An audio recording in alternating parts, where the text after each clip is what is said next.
Hello. I'm back again, I guess. I'm doing a talkie. I'm doing a I'm doing a video. Doing a TCK gets real video. TCK, third culture kid. And it's been a while since I've been a kid, that's for sure. Although some of us never want to grow up, isn't that right? But no, I mean, it's been years and years since I last made my TCK videos.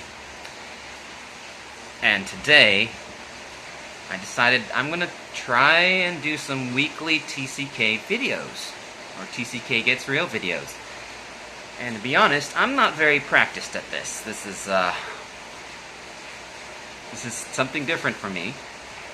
I mean, I may have done it before, although I don't know how good I was at doing it before, but generally speaking, I'm more of an introvert and more of a person who takes his time with his thoughts and doesn't tend to, just spit out whatever he's thinking. So this kind of action, this kind of thing to do, is actually quite intimidating for someone like me. Anyway, it's very tempting to look at myself in the video rather than look at the you in the eye, but I'm going to try my best to keep looking at the little black dot on the phone there. And you might be able to tell that the lighting is a bit different here. That's because the power is out today. Yes, we have had a nice thunder shower, a nice little storm come in, one of the first ones of the year, probably like the second or third big thunderstorm of the year. And when this happens, usually early on in the year, where things haven't gotten used to getting wet in a long time, tends to mess around with the power system. But thankfully, it is raining, so it's not as hot as it could be, right? No power and no rain, very hot day, and that would suck. But now it's raining, so it's a little bit cooler. But you might be able to see my skin glistening somewhat from some of the sweat that is currently on my visage.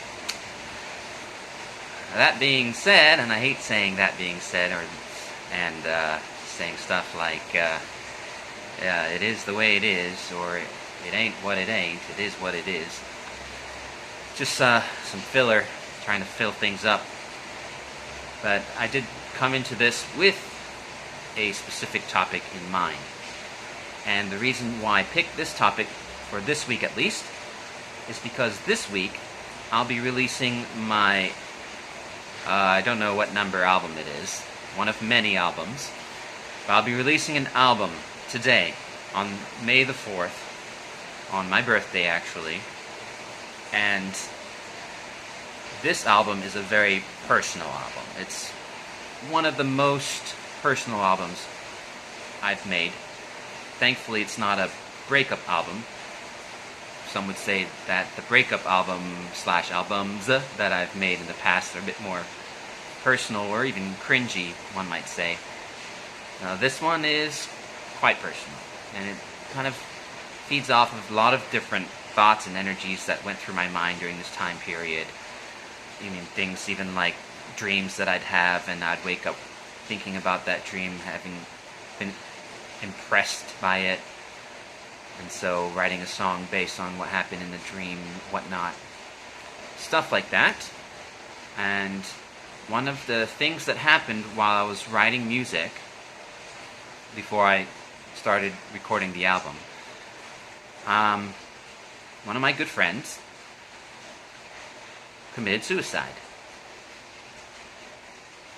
And I'm not going to use the suicide as a means to try and bring attention to my album, but I do want to talk about my friend who committed suicide.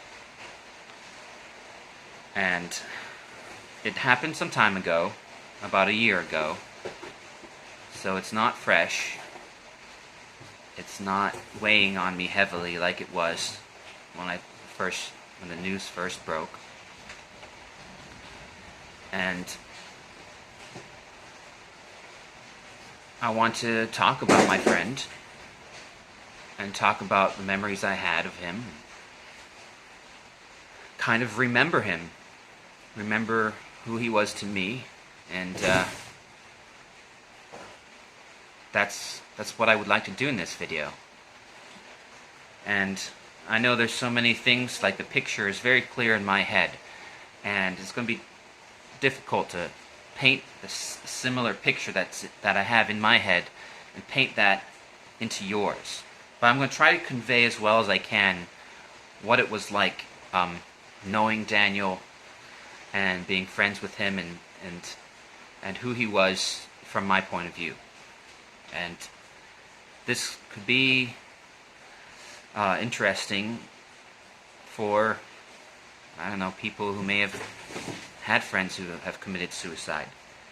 I mean, prior to this friend, I really couldn't say I was impacted very much by anyone's death. At least no one close to me had died or committed suicide. And so this is perhaps the first person's passing to have really kind of impacted me and sort of broadened my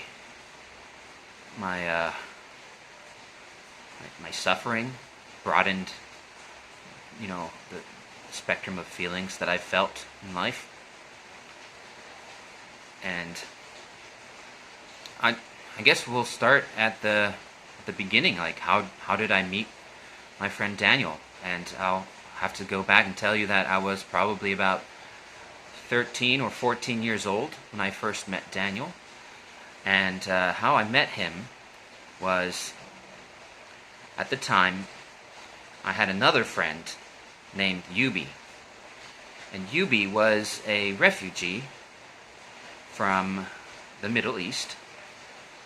And he was staying in the same house as Daniel, because Daniel's mother had offered to Yubi and his family to have a place to stay in their home, their house. So as I became close friends with Yubi, and I spent more and more time with him, we ended up deciding to have a sleepover. And when I came to sleep over with Yubi, it wasn't at his house, as I'd known, but it was at someone else's house. And that person was Daniel.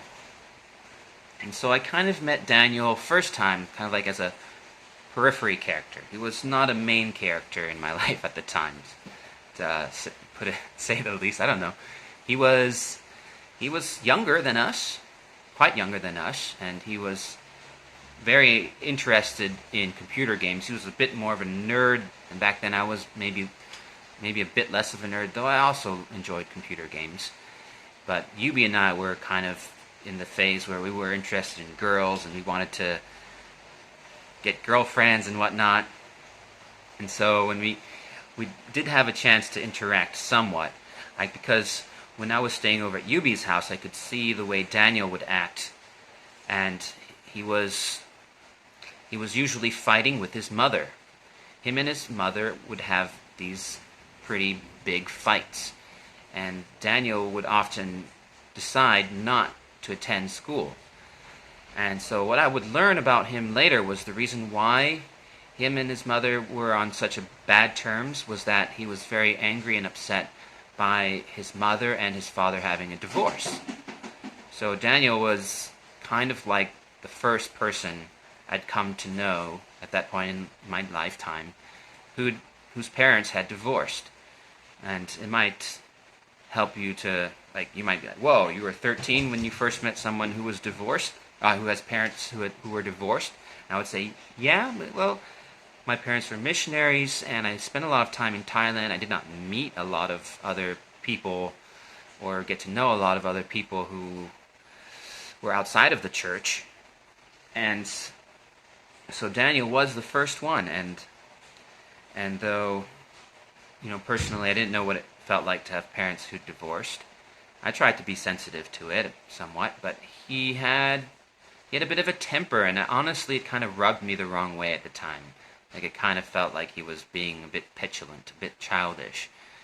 And Yubi and I would mostly kind of ignore him or try and ignore him when we were together at the house. And we mostly had different interests. But over time, the more time I'd spent at Yubi's house, the more I kind of got to meet Daniel, the more I had the chance to meet him on calmer moments, in calmer moments, or in moments where he was sort of keen to maybe talk a little bit with us, but mostly I did not get to know him very well at this time.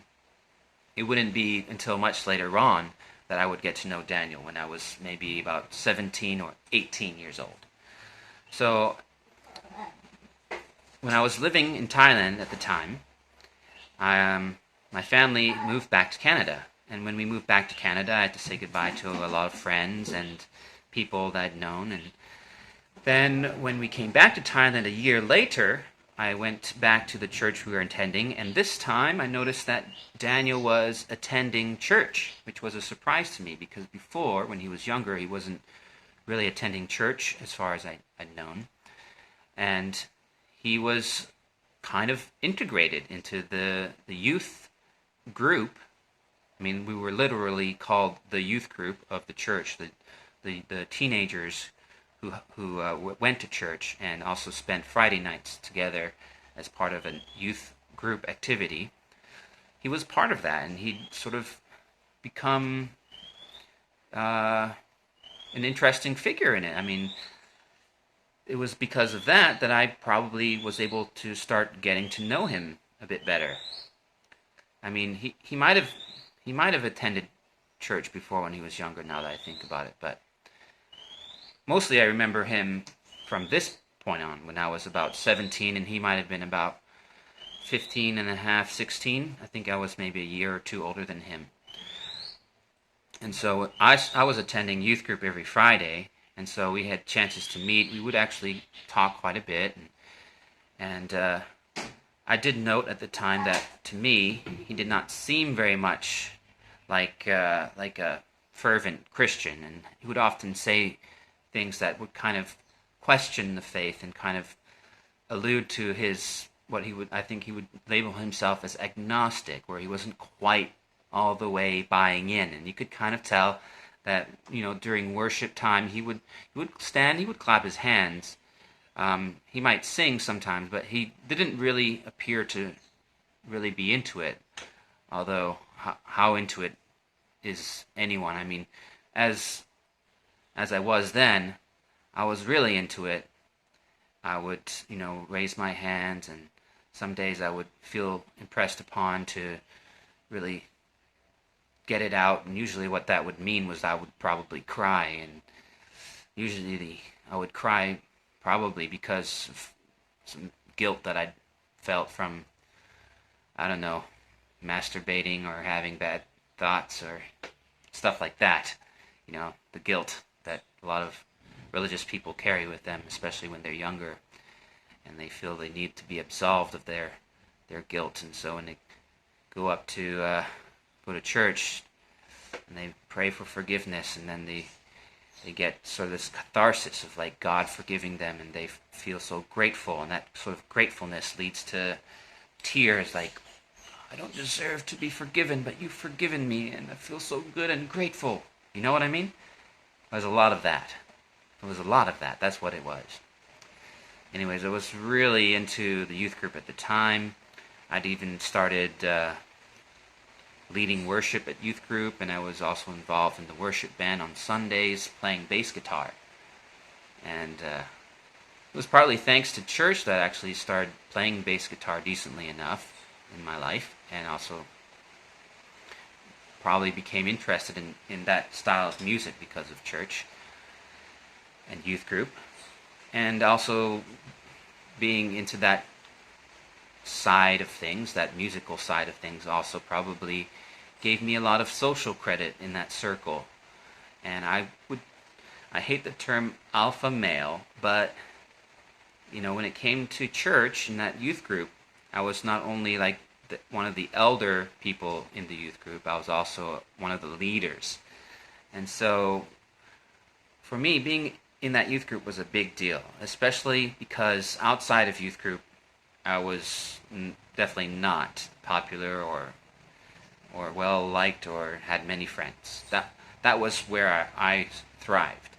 Like where it came to school, having moved from school to school, from place to place, and what it took to be cool and liked in school was something that was above my head.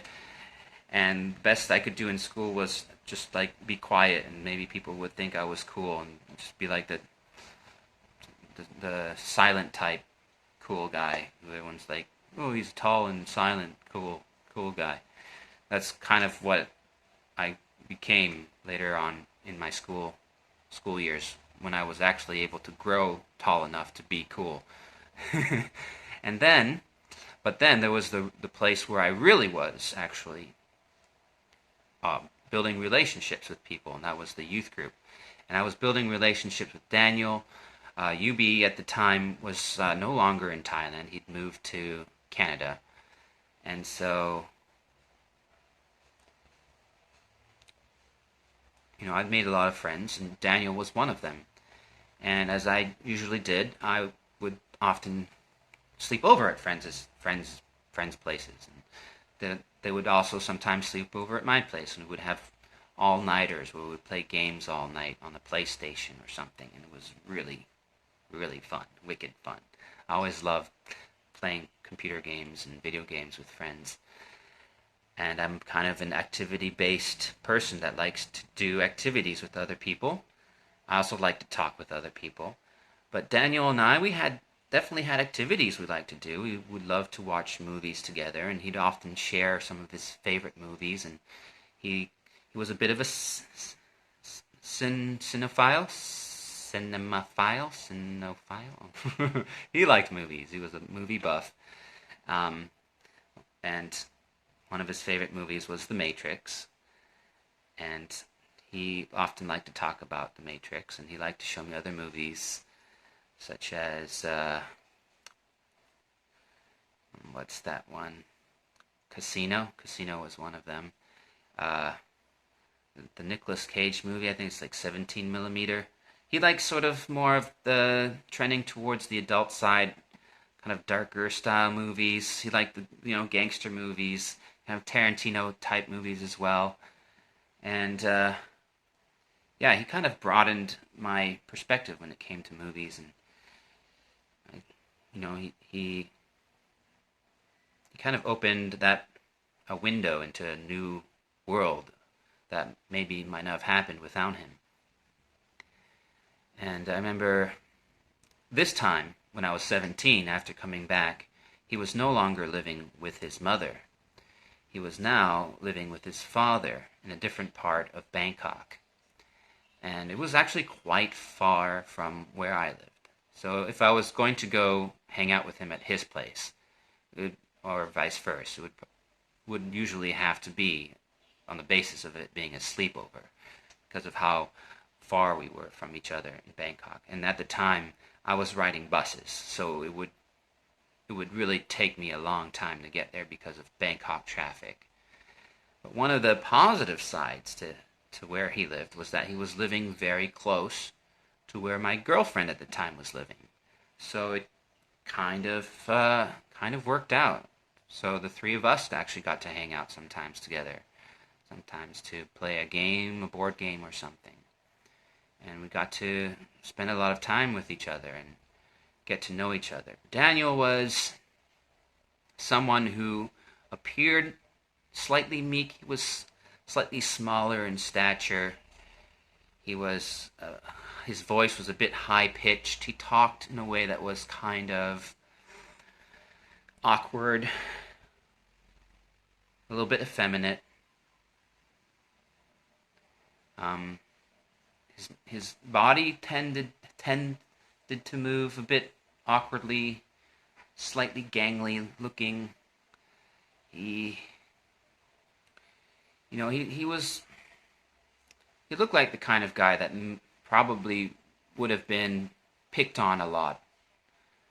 And, well, when I was growing up, I was also picked on a lot. So maybe there was some kinship there in that we were both kind of misfits or outsiders. Even though in youth group I'd taken on more of a insider role, I still knew and I could still relate to what it was like to be an outsider, a bit of an outcast socially. And I think we bonded on. And I think we bonded based on that quite a bit. Um,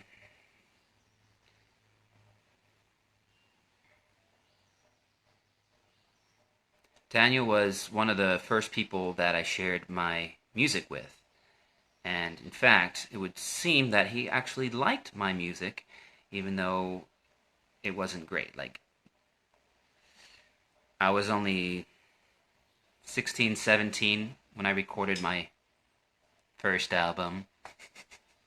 It was terrible. I mean, it was it was tough to record. I was still very new at music, still very new at the bass guitar, and I was trying to make a bass guitar based album. And when I recorded on the bass guitar at my home, the electricity was not grounded, so my bass guitar would actually have like a slight shock to it, where like just playing it kind of shocked my fingers a little bit, and like it had this buzzing sound, so it sounded terrible when I was recording it. And I was like, my rhythms were terrible, all off, and I was like, my singing was very pitchy, and quite frankly, it was pretty bad. But he actually kind of encouraged me, and he he said he told me he liked it, and I mean, sure, he was not musically inclined, but he did like music. He loved Linkin Park, and so he liked my music, and he actually helped me print out some CD stickers that I used to uh, put on some CDs that I was hoping to maybe give away to some friends, or maybe even send to a record label or something like that. Yes, there was a time when I was thinking maybe I could make it in this industry. And, I had big dreams when I was younger. Uh, Big hopes, might be a better way to put it. I, I don't know how much I believed that it could happen for me. Probably not enough. Anyway, this is about Daniel. And let's talk about, like, what happened after this when I was 17, 18.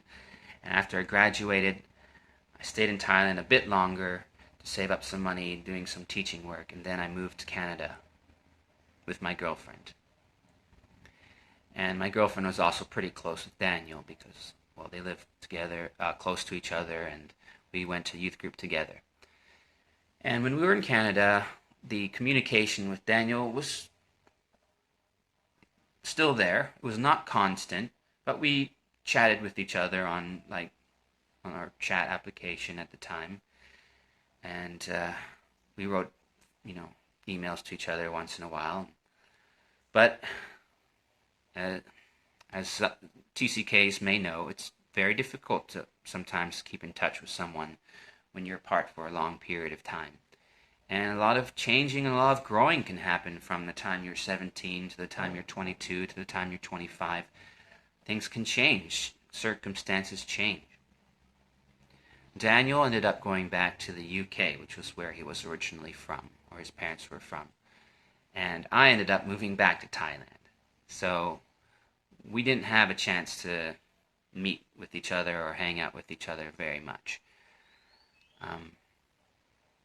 after that. And we sort of lost contact with each other. Although I think I'm going to be fair by saying I tried harder to maintain contact with him than he did with me. And that is often the case, that when I try to maintain contact, when I try to maintain a relationship with someone long distance, I attempt to make it more than just a check in on each other kind of relationship, because I'm a person who prefer a close relationship where I really feel like we can know who each other is and what we're up to in life, and can do things together, like play games online together and stuff like that. that's a sign of a good relationship for me.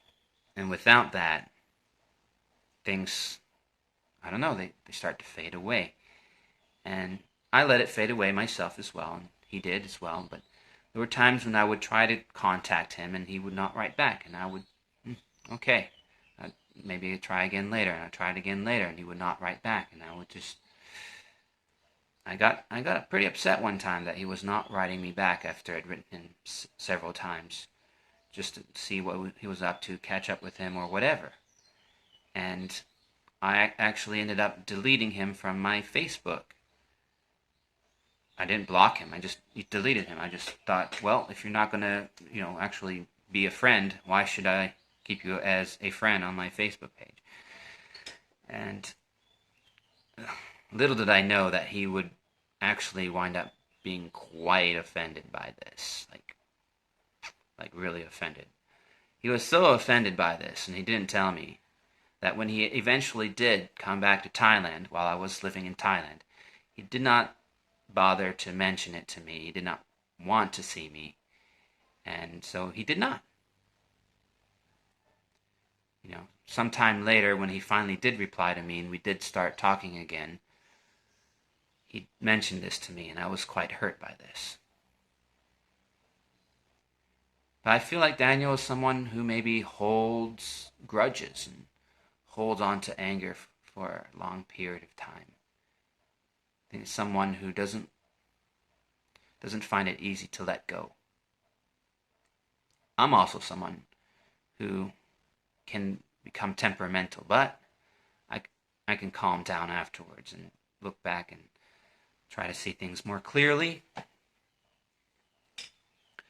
And when we finally started talking again, it was great. We were talking again. It seemed like we could, I wouldn't say salvage what we had, but we could have maybe had something of substance. But once again, shortly after we reconnected, I tried to communicate to him, send him a message, and he ignored me. I guess that happens.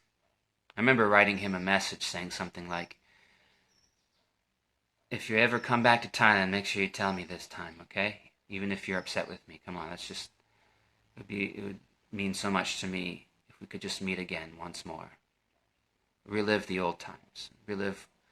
Remember the old time. Remember, those days.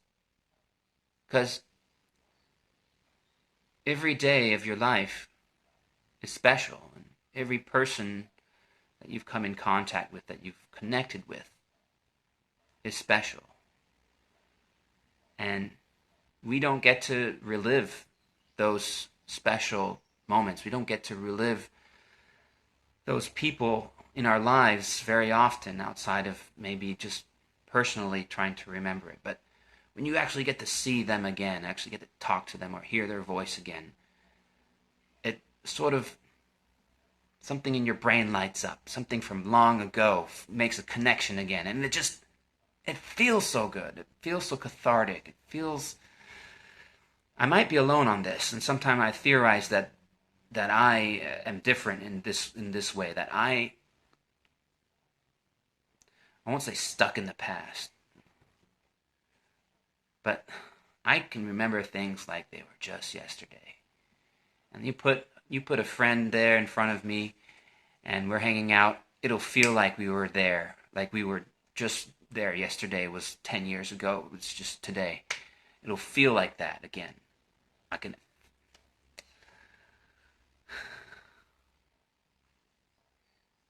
And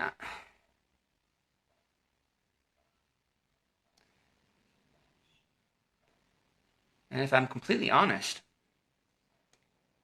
that's selfish to say this, but ever since that time in my life, it's been really hard to make good friends. Really hard.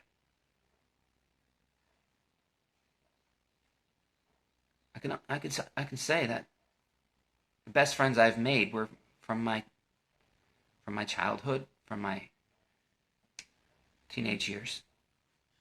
That since that time, I have not really made a friend that close. And maybe that's because of, me having changed so much since then. Or maybe it's because of me, yeah, it's probably because I've changed. I'm different, and I'm not going to church or meeting a bunch of people every week, having a chance to get to know them. I'm not even working in a school. But even when I worked in a school, it was tough. And it feels like as an adult, you have to hide who you are a bit more. You have to be a bit more stealthy about what you really think. Because, you say one thing that somebody else doesn't believe or doesn't agree with, and it can be bad news bears, and just like that, you're not friends with that person anymore. It's so tough. And there's so little patience.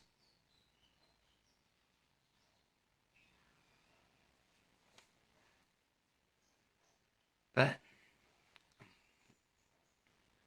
Daniel was one of my last great friends. And just so you get an idea, like I was 14, 15 when I first met him, about 17 when I became friends with him, and I was 35 when I learned of his passing, of his suicide. And the moment I learned of his suicide was also the moment that I learned that he'd become a transgender. That he'd no longer associated himself with the male sex, and that he'd transformed into the female sex. And he changed his name to Danielle, which makes sense. And I don't know exactly how long this had gone on, but I suspect it had gone on for some time. I also suspect that his mother did not accept of this, since she was a pretty devout Christian. And I suspect that he probably faced a lot of ridicule for this, and perhaps became even more outcast. I don't know. I know very little about this period in his lifetime. I know very little about it. I tried to learn about it. There was not very much information. There was not much comments from people who knew him. So he'd become Danielle, and I really felt like I didn't know who she was now. Only that she used to be my close buddy, my close friend. And that's what mattered to me. And it hurt. It hurt very much that she did not want to even communicate with me.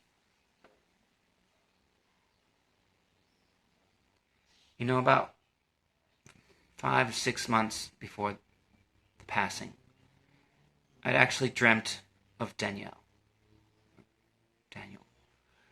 I'd had a dream of him being caught in the mud, being caught as he walked away from a path towards water, towards a body of water, towards a river, it looked like.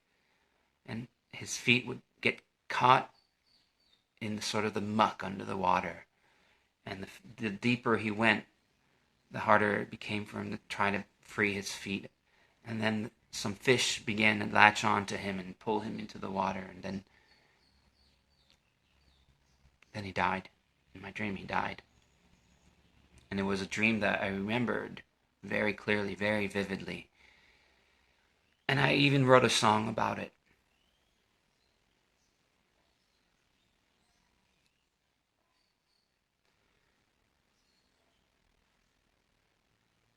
I know this is a weird territory, but I've always had a kind of slight feeling that sometimes, whether whether it be like self-fulfilling or not, I've always felt like some of my songs that I write are somewhat prophetic, somewhat clairvoyant. And this was an instance where I had to wonder if that dream was a premonition of what was to come. You know, I tried to write him, but he didn't want to talk with me. He didn't communicate with me. If I look at my Facebook chat with him, the last 3 messages I sent him different times trying to reconnect with him, with no reply.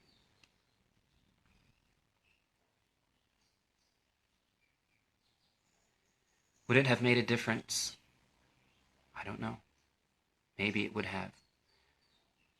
The same way I didn't know who he was at that time when he passed. I know he didn't know who I was at that time. And I am very different from who I was.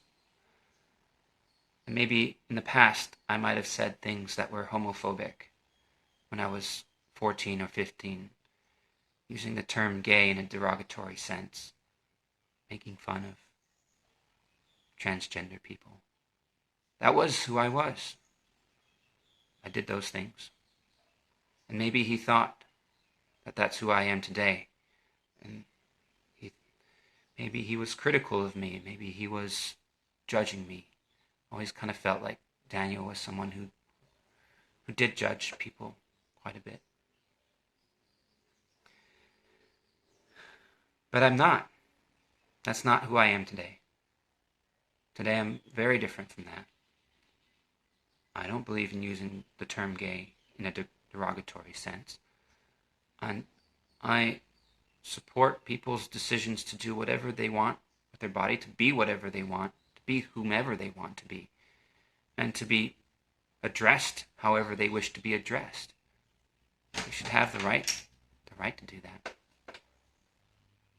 Maybe if he had known that about me, he would have been more open-minded to talk with me. It took a good few months to have that sort of, I don't know, kind of like an emptiness feeling. It's sort of a deep sadness or a sorrow. And it stuck with me for a long time.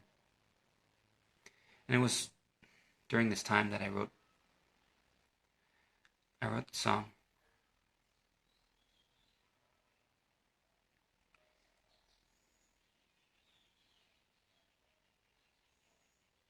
The song kind of likens him to a Ned Stark.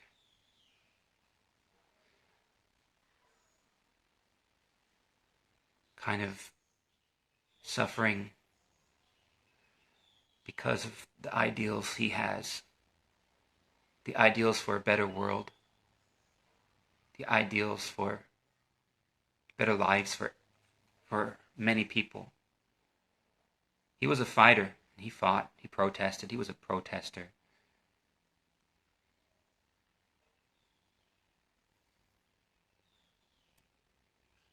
You know, I look up to him. And I'm thankful that he's in my life. Or he was in my life.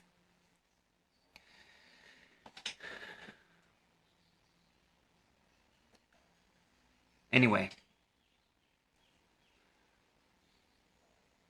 that's what I wanted to say about Daniel. And I wanted to say that I'll be making videos like this, hopefully every week. I plan to continue doing this. And part of it is to support my album. The album is called Forever. It is a 12-song album. It's quite long. There's some pretty longest tracks on this, about 55 minutes long, I think. And it's a very personal album.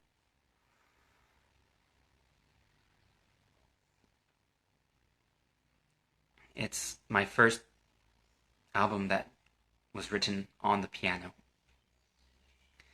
And I'm making this album available for free on my Bandcamp page.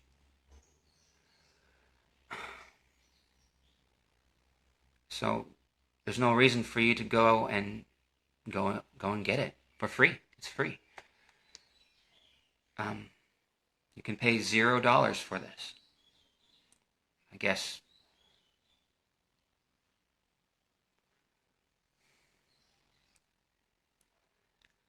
I'll see you again on another day. I mean, I feel like I'm ending on a bit of a sour note, isn't it?